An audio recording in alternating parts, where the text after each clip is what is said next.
Welcome to Postscript. Here we hope to answer your questions and help you dig deeper into the messages and sermons at Faithbridge by talking with the teacher of the day.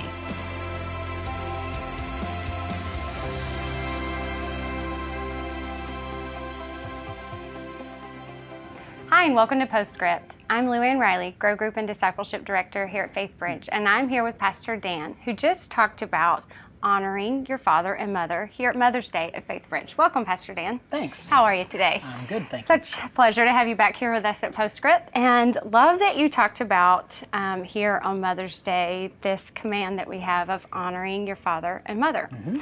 I have a question as we kind of looked at this. When we talk about honoring our parents, we know that there's other scriptures where it talks about obeying your parents. What is the difference in the scriptures when it talks about honoring your parents versus obeying your parents? Sure. Well, to obey our parents is something we do during our childhood. Okay. 2 times in the New Testament, in Ephesians and in Colossians, Paul tells us, obey your parents. But both commands are directed specifically to children.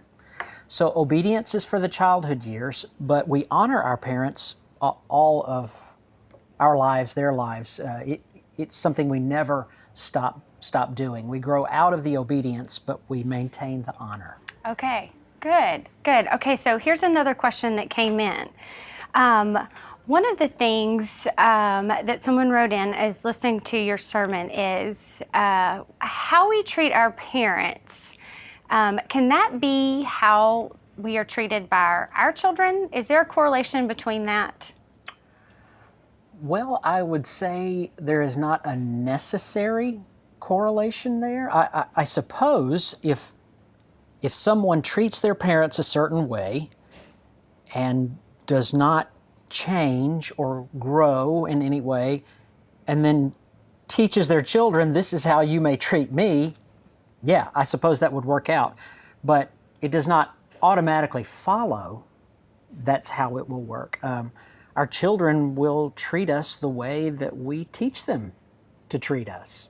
Mm. And we can either grow out of bad ways that we treated our parents, or we can maintain good ways that we treated our parents. So it's kind of up to us, really.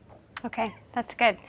And then another question that came around is you talked about how we can't, in our own imperfect flesh, love in the fullness in the way that Christ does. Mm-hmm. We cannot offer something that we don't have ourselves.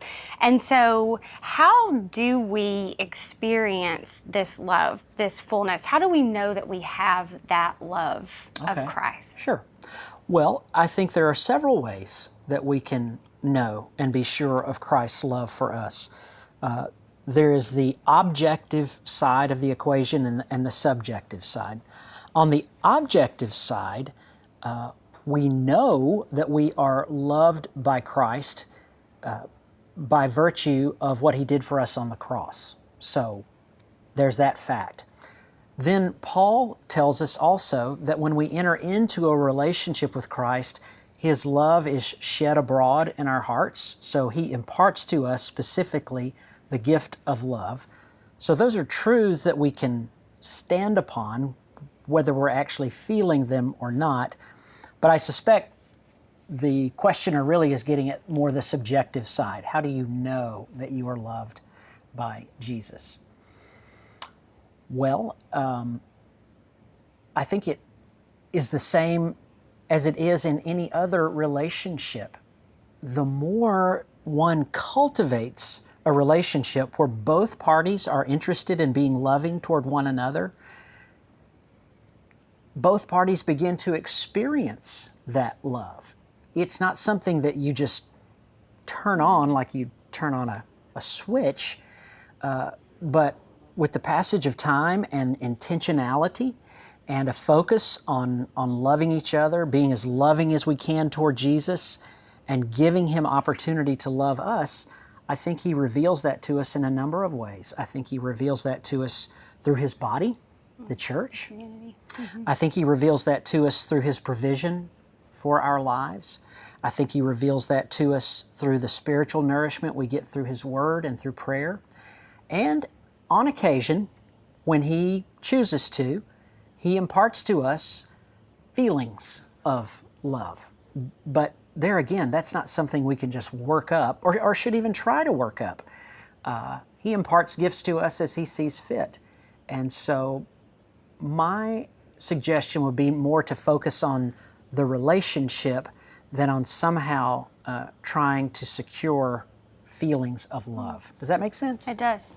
It does. It's a good explanation of both the objective sort of and the subjective love of Christ. I know whenever relationships are difficult, sometimes it's just doing the next. You act your way into certain feelings. You do. That's right. Yeah. You do. Sure do.